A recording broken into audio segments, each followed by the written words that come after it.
Bismillah. Alhamdulillah. Wassalatu wassalamu ala Rasulillah wa ala alihi wa sahbihi wa man walah. Wa ashhadu an la ilaha illallah wahdahu la syarikalah wa ashhadu anna Muhammadan abduhu wa rasuluh. Amma ba'du.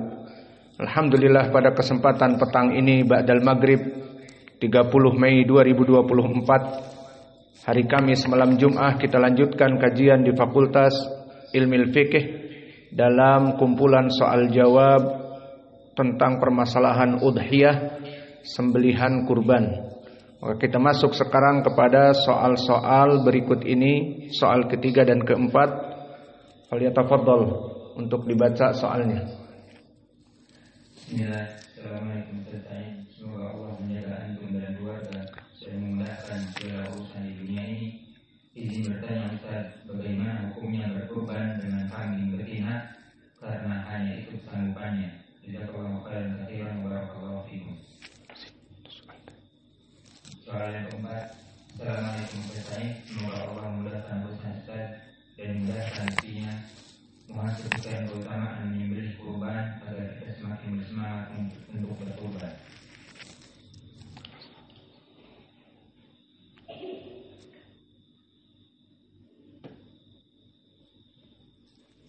Bismillah. Untuk menjawab pertanyaan yang pertama, maka ketahuilah wahai saudara-saudaraku, al-udhiyah masyru'iyah bidzukur wal inas, bahwa sesungguhnya dari sembelihan yang diperintahkan oleh Allah itu disyariatkan untuk laki-laki dan untuk perempuan.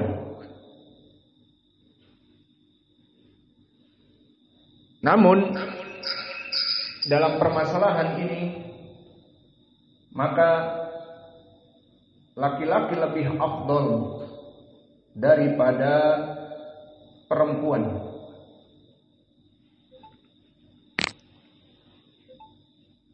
Maka ini yang menjadi pembahasan kita malam ini.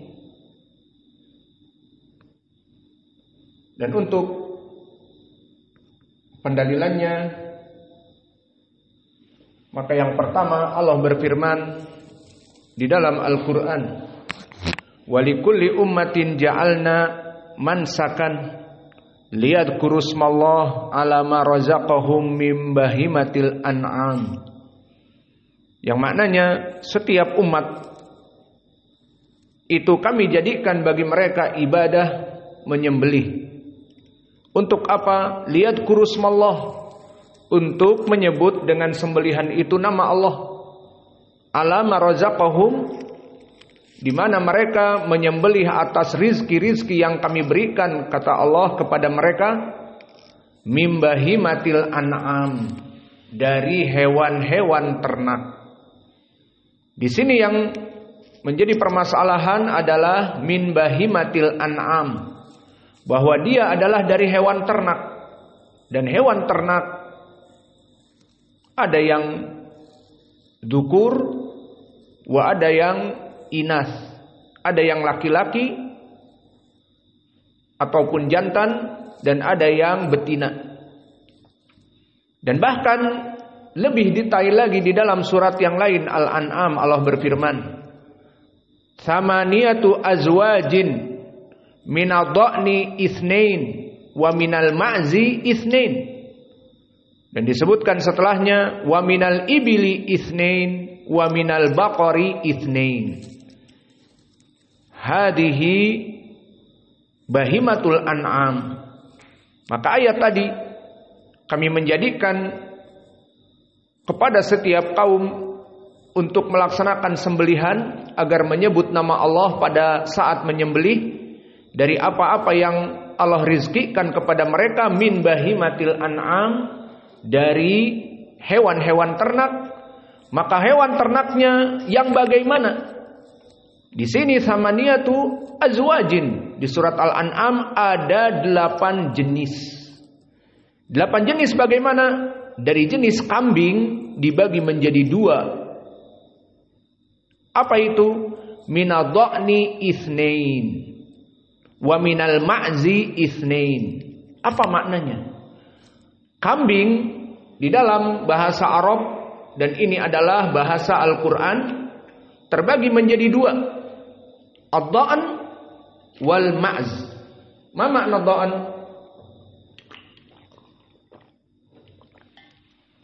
Makna dha'n kambing yang biri-biri, atau dinamakan seperti domba Garut yang putih, yang bulunya wol. Ini dinamakan ad-dha'n. Wa minal ma'zi itsnain. Apa al-ma'z? Al-ma'zi seperti kambing-kambing yang biasa kita sembelih. Dinamakan domba bandot yang ada jenggotnya. Yang mana mereka orang-orang yang tidak mempunyai akal mengejek yang mempunyai jenggot dengan embe, maksudnya kambing domba bandot ini. Dan ini kebanyakan berwarna coklat ataupun hitam ataupun kuning dengan coklat. Maka ini dinamakan al-ma'z.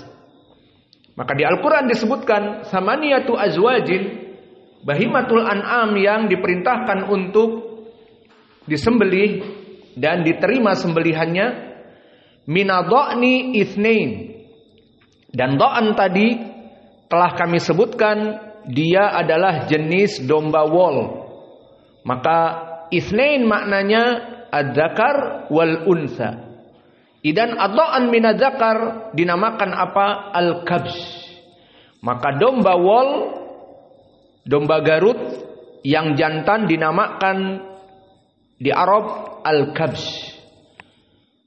Wa kadzalika minal unsa an-na'jah. Maka an-na'jah tergambar dia adalah betinanya dari domba wol, dan al-kabsh jantannya dari domba wol. Adapun al-ma'iz disebutkan wa minal ma'zi itsnain, dan dari domba bandot ada 2. Yang dzakar dinamakan at-tais, dan yang unsa dinamakan al-anz. Maka ada ibarah al-anzah walau tarat. Al-anzah walau tarat. Maka al-anzah ataupun al-anz dia adalah perempuannya ataupun betinanya dari domba bandot. Maka yang kita sembelih kemarin, apa jenisnya namanya? Anzah. Karena dia dari domba bandot yang betina. Kalau yang zakar jantan dinamakan tais. Selesai dari ucapan Allah minadha'ni itsnain, yakni al-kabsh dukur wa na'jah al-unsa, wa minal ma'zi itsnain at-tais wal anzah. Di sini menjadi dalil bahwa yang diinginkan dari bahimatul an'am yang disembelih yaitulah 8 jenis. Dari domba ada 2 jenis, zakar dan unsa, betina dan jantan. Maka ini menunjukkan asalnya boleh sembelihan itu dari betina. Dan juga di dalam ayat setelahnya wa minal ibili itsnain. Maka dari jenis unta ada 2. Dukur wal unsa. Maka zakar dari unta apa? Al-jamal. Wal inath dari unta apa? An-naqah. Dan begitupun wa minal baqari itsnain. Dan dari sapi 2. Laki-laki dan atau jantan dan betina. Apa jantannya? Dinamakan thawr. Dan apa betinanya? Di surat Al-Baqarah. Maka dia dari unsa sapi dinamakan Al-Baqarah. Maka inilah 8 jenis dari ayat Al-An'am yang menjelaskan apa-apa yang disembelih itu marazaqahum mim bahimatil an'am di dalam surat Al-Hajj. bahwa dia itu 8 jenis. Dari dha'an 2, dari al-ma'iz 2. Makna 2 di sini dzakar dan unsa. Dan dari al-ibil 2, dari dzakar dan unsa. Dan dari baqar 2, dari dzakar dan unsa. Maka 8 jenis ini dari jantan dan dari betina menunjukkan bahwa seseorang jika tidak mempunyai sembelihan dan dia ingin menyembelih dan dia mempunyai di rumahnya kambing yang gemuk dan besar namun betina, maka terpenuhi syarat-syarat yang lain yang nanti akan kita bahas jika ada pertanyaan.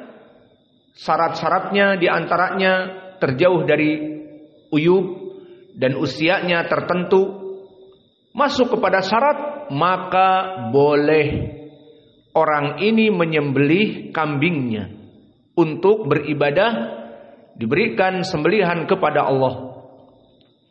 Maka mana pendalilannya tadi? 2 ayat. Yang pertama, min bahimatil an'am, bersifat umum, hewan ternak. Dan dibatasi hewan ternaknya hanya 4 jenis. Apa itu?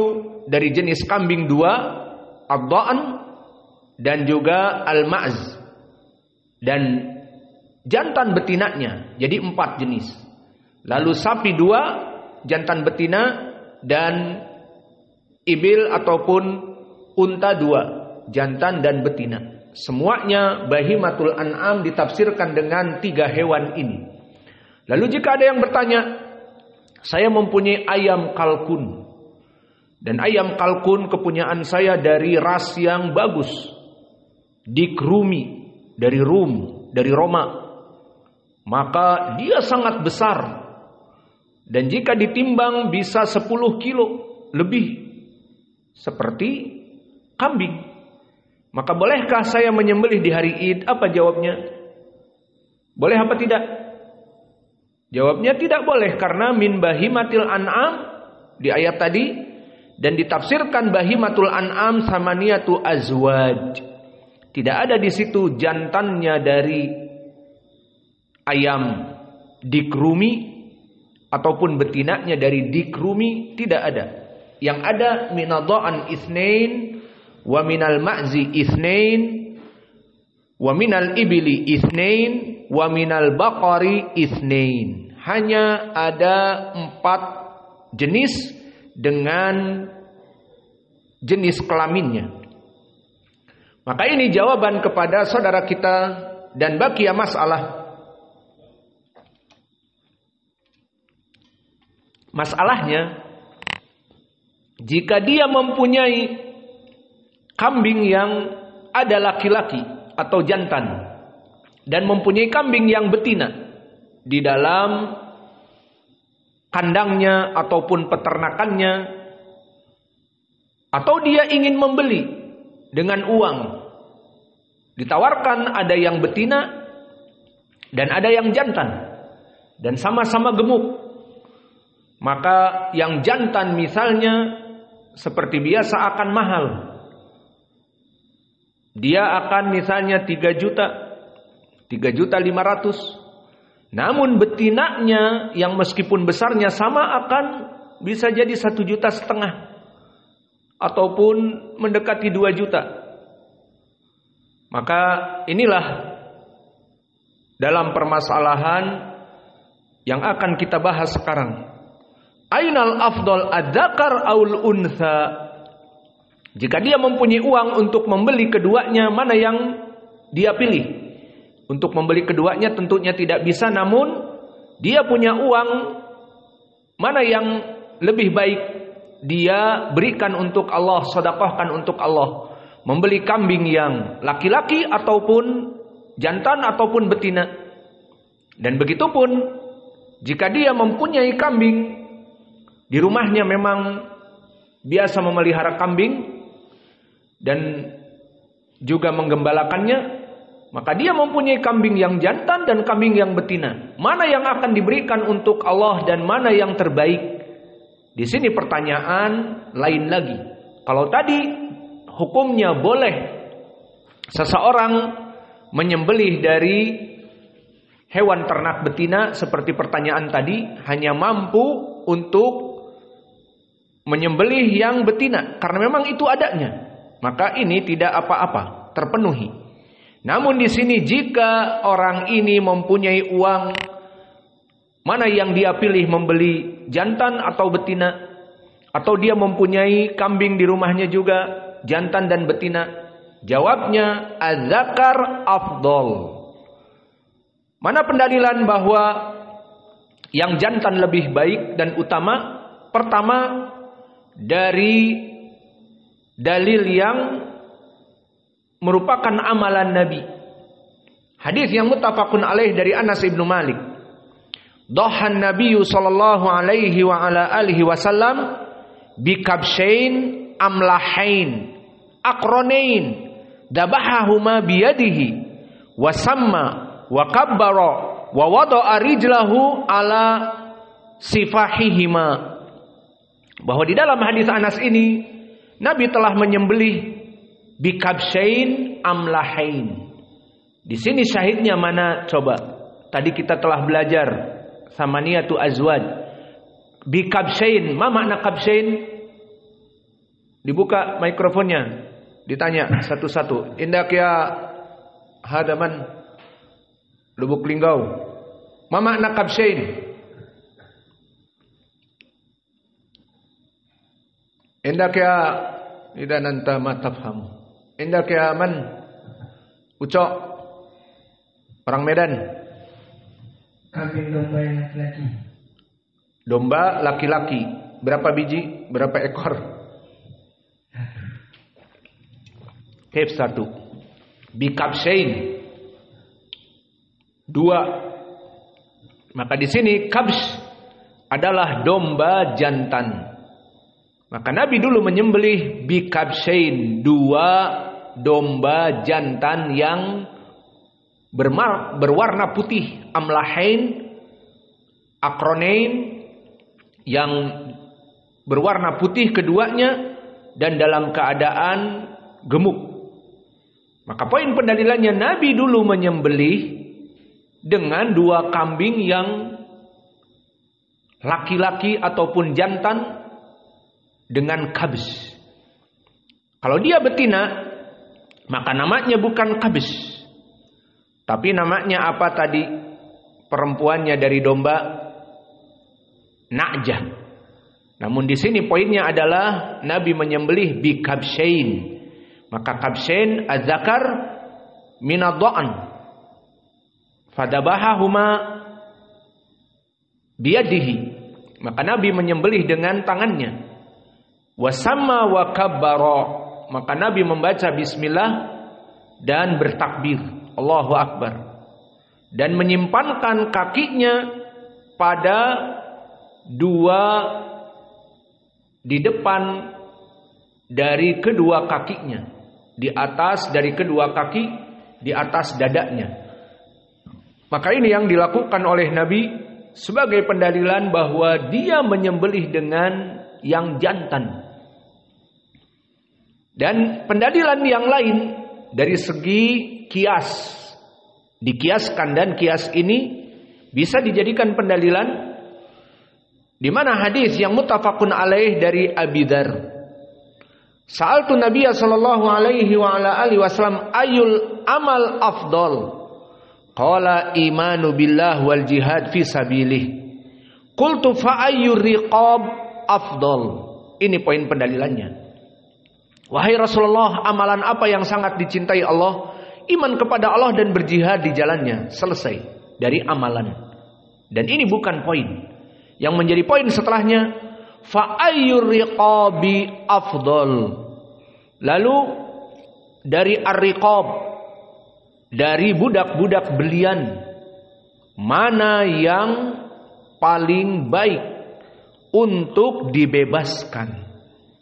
Sama, ini juga beribadah kepada Allah, membebaskan budak. Apa yang dikatakan oleh Nabi? A'laha samanan wa anfusuha inda ahliha. maka yang paling tinggi harganya dan paling dicintai di dalam hati pemiliknya, itu yang paling besar pahalanya di sisi Allah dan yang paling afdol. Maka hadis ini dijadikan oleh para ulama sebagai pendalilan dari sebaik-baiknya sembelihan yang lebih mahal. Mana pendalilannya? A'laha thamanan, yang paling mahal harganya. Itu lebih baik karena ini diberikan untuk Allah. Dan kemudian yang mana di hati dia lebih dia cintai. Dijadikan pendalilan untuk pembebasan budak. Maka budak di zaman dulu bagaikan binatang ternak. Dan Islam memerangi perbudakan ini, terutama jika masuk Islam. Karena hukumnya innamal mu'minuna ikhwatun, bahwa sungguhnya kaum muslimin itu adalah saudara. Maka tidak pantas seorang budak belian yang dia beli di pasar, bagaikan ayam, bagaikan kelinci, bagaikan kucing anggora dijual. Maka di sini dibeli. Kemudian dia masuk Islam. Asyhadu an la ilaha illallah wa asyhadu anna Muhammadan Rasulullah. Pantaskah seorang muslim mempunyai budak dan dia seorang muslim, seorang mukmin yang seakan-akan bagai binatang? Jawabnya tidak. Maka dianjurkan untuk membebaskan budak. Maka Islam banyak menganjurkan untuk membebaskan budak. Fatahriru raqabah di Al-Quran banyak. Dan begitupun di dalam hadis ini diantaranya. Maka Islam memerangi perbudakan. Maka di sini menjadi poin pendalilan bagi kita. Lalu budak yang dihukumi seperti binatang dijual dan dibeli, dan bahkan yang perempuan bisa dihubungi oleh tuannya tanpa akad nikah, tanpa diberikan mahar, maka bagaikan binatang. Lalu jika hamil, ya sudah dinisbatkan kepada bapaknya dari budak perempuan fulanah. Jika kafir, jika masuk Islam maka dibebaskan. Maka di sini poin pendalilannya, dia ingin, penanya ini membebaskan budak dan banyak budaknya. Maka mana budak yang paling besar pahalanya di sisi Allah? Pertama, yang harganya paling mahal. Di mana dulu dia membeli budak ini paling mahal karena berotot kuat, otot kawat tulang besi, tulangnya dari besi, ototnya dari kawat, dan di perutnya ada six pack, ada 6 kotak-kotak kayak coklat. Maka dia bekerja dalam keadaan cepat dan kuat. Maka ini sangat dicintai oleh tuannya. Wa anfusuha inda ahliha, sangat dicintai. Maka ini jika dibebaskan pahalanya lebih besar. Dari sini beristimbat para ulama bahwa az-zakar lebih afdal, terutama ad-da'an. Pertama dari perlakuan Nabi menyembelih ad-da'an yang kabis, dari pejantan. Dan yang kedua, dari segi harga di mana-mana, yang namanya pejantan lebih mahal daripada betina. Ya apa tidak? Kita membeli kambing untuk hanya disembelih. Betina 800, 1 juta, yang gede sedikit. Yang laki-laki sama, usianya besarnya 1.200.000. Maka beda, meskipun 100-200. Kesimpulannya, az-zakar lebih baik karena masuk tadi harganya lebih mahal.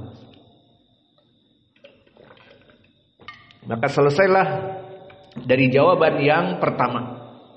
Adapun jawaban yang kedua menanyakan tentang keutamaan sembelihan kurban.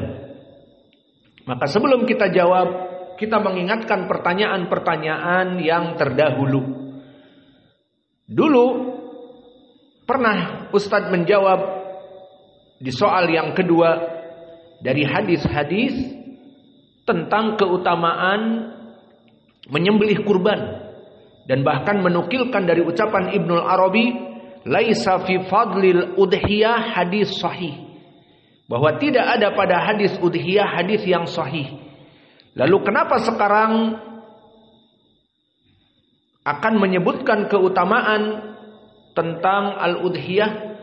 Kita jawab, pertama, di soal yang kedua kita menyebutkan ucapan Imam Ibnul Arabi, maknanya hadis-hadis yang sharih tentang keutamaan sembelihan kurban, di mana kami sebutkan dari pertanyaan itu hadis-hadis yang sangat spesifik, seperti diantaranya akrimu dohayakum tangtazirukum ala sirat, maka muliakanlah sembelihan kalian yang mana dia itu akan menunggu kalian di as-sirat. Di sini sangat spesifik tentang keutamaan sembelihan, berbicara tentang permasalahan binatang yang disembelih akan menunggu di as-sirat.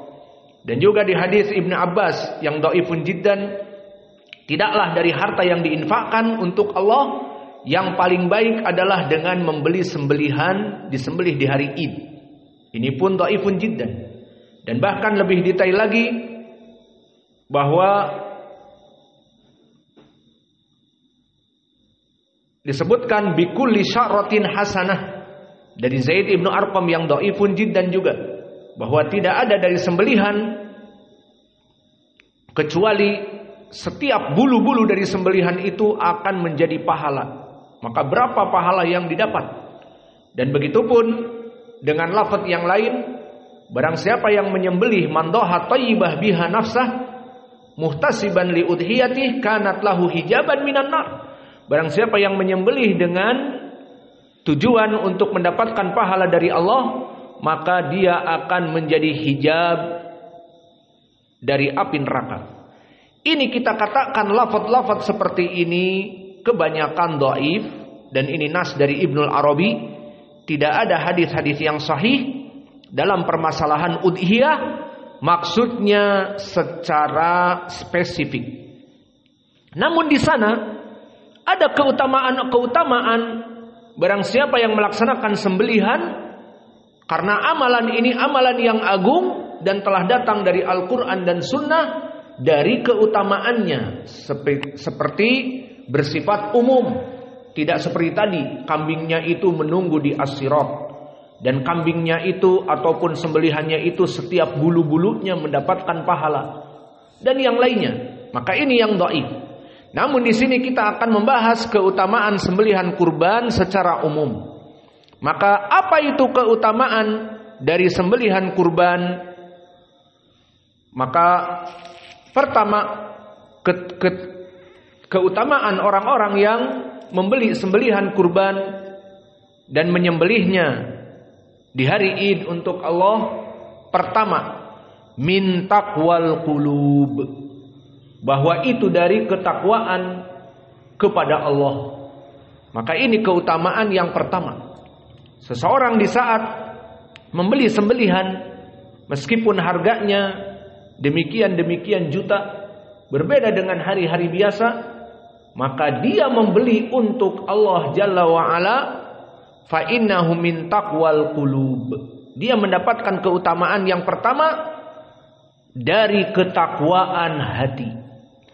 Mana dalilnya? Pertama, di dalam surat Al-Hajj Allah berfirman, dzalika wa man yu'azzim sya'airallah fa innaha min taqwal qulub.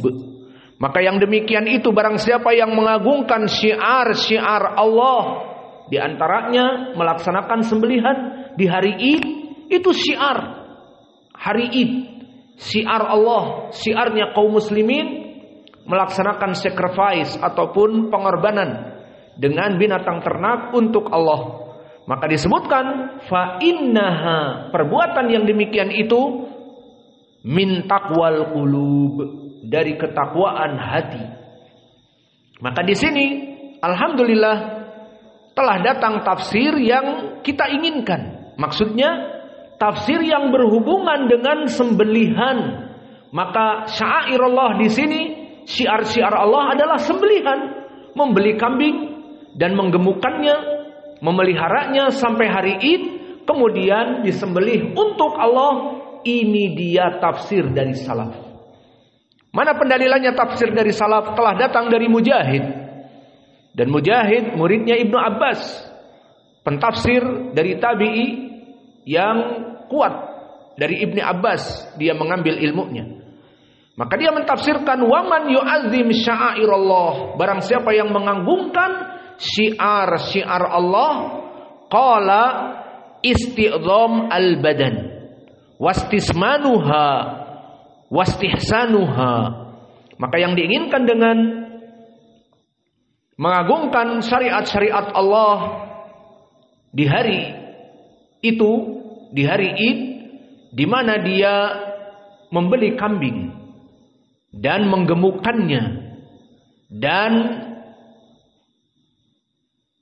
menyehatkannya, membuatnya dari kurus dia beli menjadi gemuk dan lebih gemuk lagi dan lebih gemuk lagi. Maka ini kemudian disembelih di hari Id. Itulah waman yu'azzim sya'airallah fa innahu min taqwal qulub. Maka mahaluh dari tafsir Mujahid ini diriwayatkan oleh Imam At-Tabari dari Ibnu Humaid, hadatsana Hakam an Basah an Muhammad ibni Abdurrahman anil Qasim ibni Abi Bazah an Mujahid. Maka berkata Mujahid, wa man yu'azzim sya'airallah, tadi kami sebutkan al-istisman wal isti'dham, di mana dia memeliharanya setelah membeli dengan harga yang tinggi, kemudian dipelihara sampai mendekati hari Id dan dia sembelih sampai dia itu menjadi lebih gemuk dan lebih baik. Maka ini tafsir dari Mujahid dari jalan yang kami sebutkan. Dan di sana ada jalan yang lain dari Laits an Mujahid. Kalau tadi dari Qasim ibni Abi Bazah sanadnya sahih, di sini dari Laits. Siapa Laits? Laits ibnu Abi Sulaim dhaif. Dan di sana datang jalan yang ma'ruf dari Waraqah an ibni Abi Najih an Mujahid.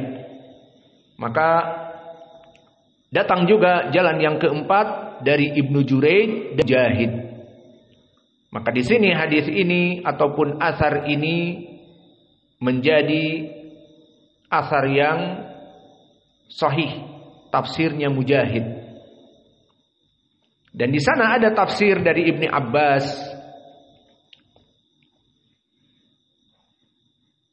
yang mana diriwayatkan oleh Imam At-Tabari dari jalan Muhammad ibni Abi Layla anil Hakam an Miksam an Ibni Abbas.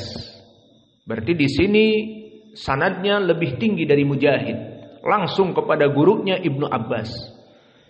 Maka dikatakan Ibnu Abbas membaca Al-Quran, wa man yu'azzim sya'airallah fa innaha min taqwal qulub, qala isti'dhamuha wastihsanuha wastismanuha. Sama seperti ucapan muridnya, bahwa barang siapa yang menggemukkan setelah membeli, dipelihara sampai menunggu hari Id kemudian disembelih, maka itulah dari ketakwaan qulub.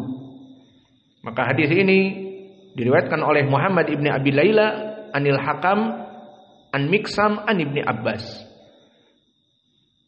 Dan di jalan yang lain an Ibni Abi Layla an Ibni Abi Najih an Mujahid an Ibni Abbas. Maka dari dua sanad ini semuanya bertumpu kepada Ibnu Abi Layla. Siapa itu Ibnu Abi Layla? Dia adalah Muhammad Ibnu Abi Layla. Siapa itu Ibnu Abi Layla? Muhammad Ibni Abdurrahman Ibni Abi Layla sayyi'ul hifdz, hafalannya rusak. Maka sanad ini dhaif. Karena apa? Karena madarnya kepada Ibnu Abi Layla.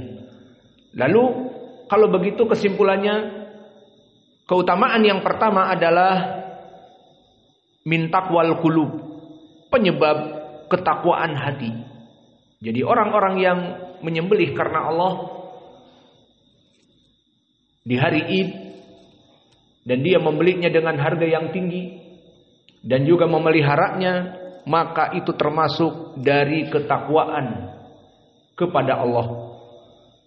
Dan di sini yang menjadi poin, bahkan ditafsirkan oleh salaf dan sanad yang sahih kepada Mujahid, namun kepada Ibnu Abbas dhaif. Jadi kita sayangkan datang dari sahabat dhaif. Kenapa? Karena madarnya kepada siapa tadi? Ibnu Abi Layla. Siapa Ibnu Abi Layla? Muhammad Ibnu Abdurrahman Ibnu Abi Layla sayyi'ul hifdz, hafalannya rusak. Maka lihat bagaimana sistem penghukuman hadis dari pembahasan fikih. Maka jika kita hanya sekedar mengambil tafsir dari salaf tanpa dilihat sanad, jelas kita senang, oh sanadnya datang juga dari Ibnu Abbas. Namun di saat kita masuk kepada ilmu hadis, ternyata sanad Ibnu Abbas dhaif, yang sahih hanya dari Mujahid, maka kita cukup mengambil sanad Mujahid karena sanadnya sahih. Kenapa ditinggal athar Ibnu Abbas padahal Mujahid mendengar dari Abbas, dari Ibnu Abbas lebih baik daripada tafsir muridnya? Jawabnya, sayang sanadnya dhaif, ada Ibnu Abi Layla dan dia adalah Muhammad Ibnu Abdurrahman yang sayyi'ul hifdz. Karena inilah maka hadis ini menjadi tidak diambil. Jadi cukup tafsirnya dari Mujahid yang sahih dan kita tinggalkan tafsir Ibnu Abbas karena dhaif. Maka lihat bagaimana seseorang yang menghukumi tafsir, menghukumi fikih dan menghukumi ilmu akidah dikembalikan kepada sanad-sanad dari ilmu hadis. Maka kadang-kadang dia beristimbat dengan hadis yang cukup dengan tabi'i dan meninggalkan hadis sahabi. Karena apa? Sanadnya dhaif. Allahul musta'an.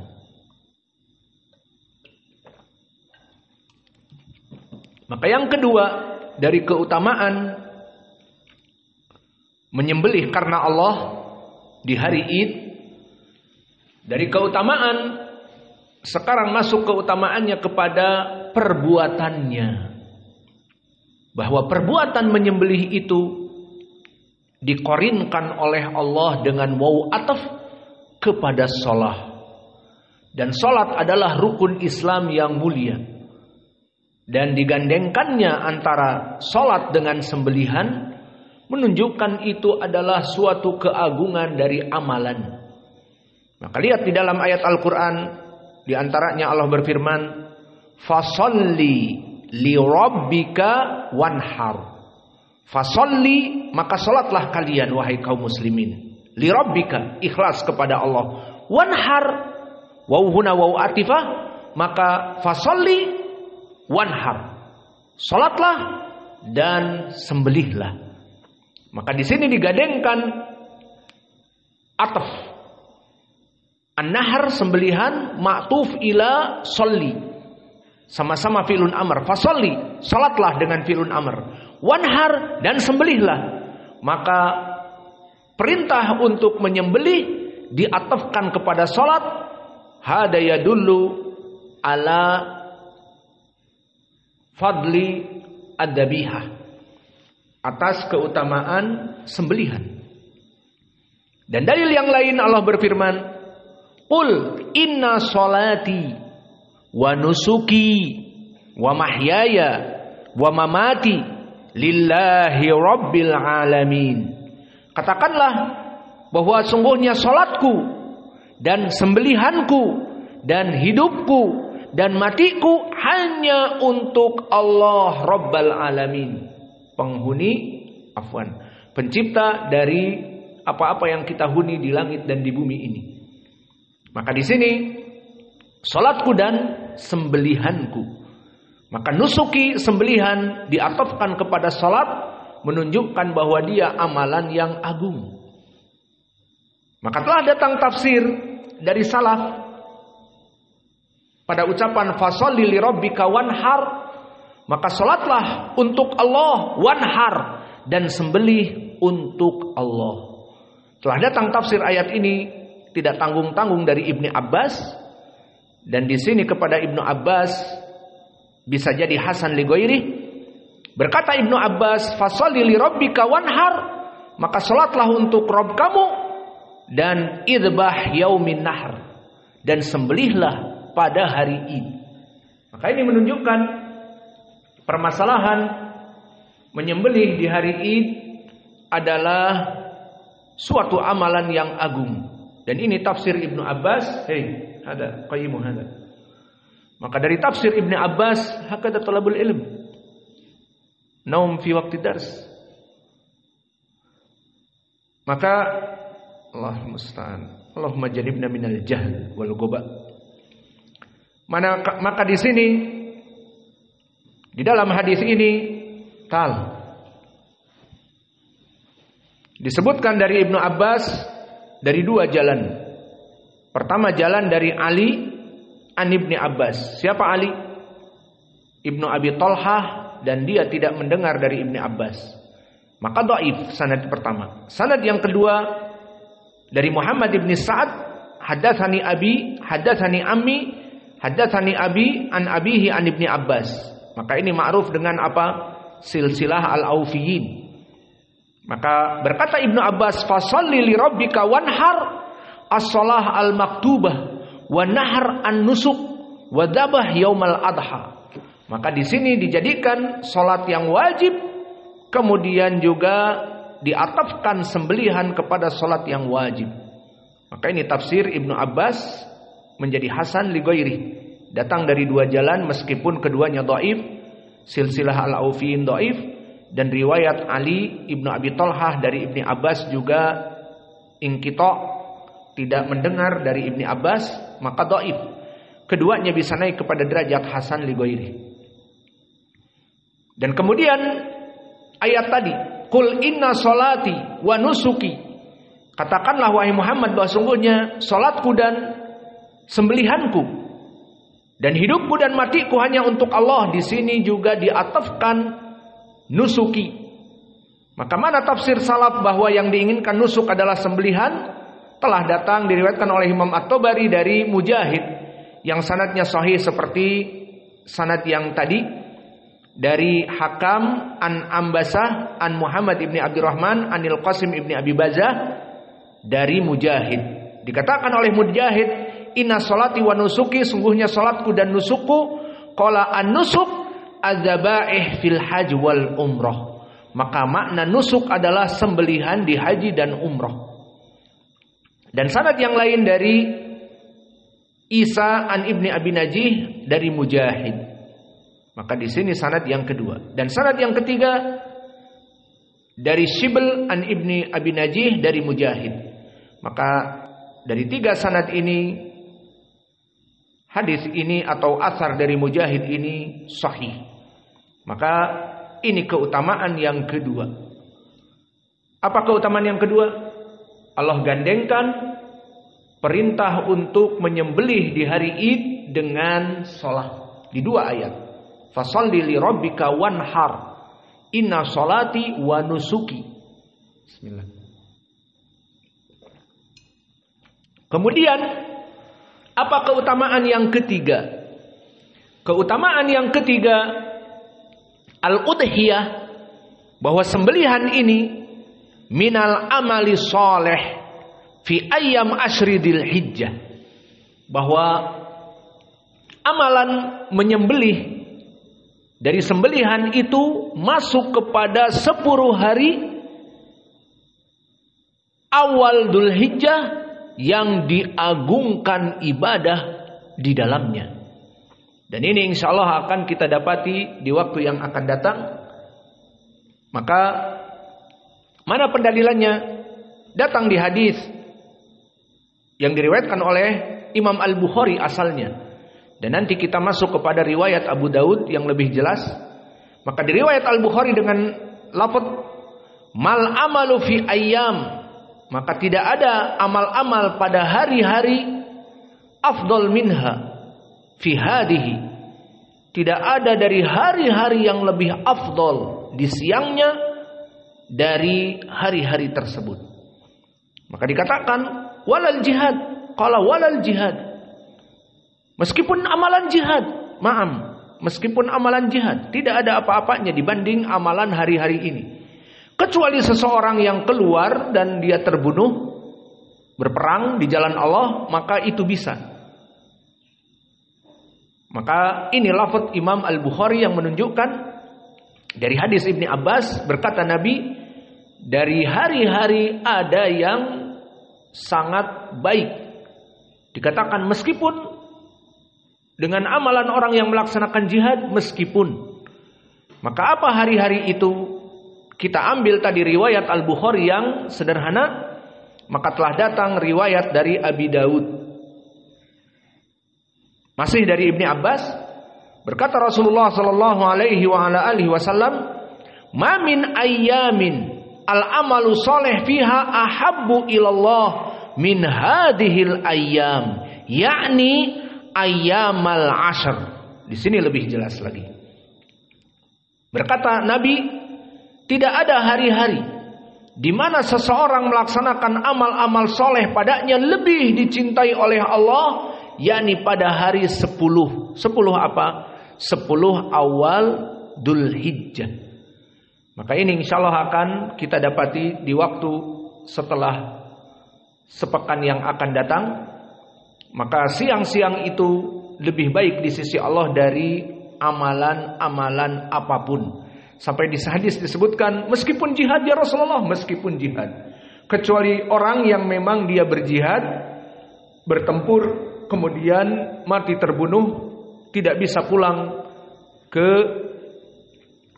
tempat base campnya, maka itu bisa jadi setara. Namun amalan-amalan pada saat itu 10 hari termasuk amalan yang sangat agung. Maka insya Allah di hari-hari tersebut kita akan bersama-sama melaksanakan puasa di siangnya dan pelajaran-pelajaran tentunya. Dan semoga Allah memudahkan bagi kita untuk bertemu dengan hari-hari tersebut. Lalu mana poin pendalilan di sini? Hari ke-10 dari 10 Dzulhijjah hari apa? Hari Id. Maka di hari itu mulai dari terbitnya matahari, kemudian kita melaksanakan sholat fajar, kemudian melaksanakan setelah itu beberapa jam sholat Id dan menyembelih sembelihan. Masuk kepada hari 10 yang terakhir dari hari yang sangat dicintai oleh Allah, amal-amal padanya. Maka orang yang melaksanakan sembelihan pada saat itu, insya Allah mendapatkan kecintaan dari amalan di sisi Allah yang besar. Maka inilah dari 3 keutamaan yang bisa kita berikan. Dan dengan ini selesailah dari soal jawab. Sudah masuk isya. Maka kita cukupkan soal jawab ini. Wa naktafi ila huna wa jazakumullahu khaira wa barakallahu fi ilmikum. Subhanakallahumma bihamdika asyhadu an la ilaha illa anta astaghfiruka wa atubu ilaik.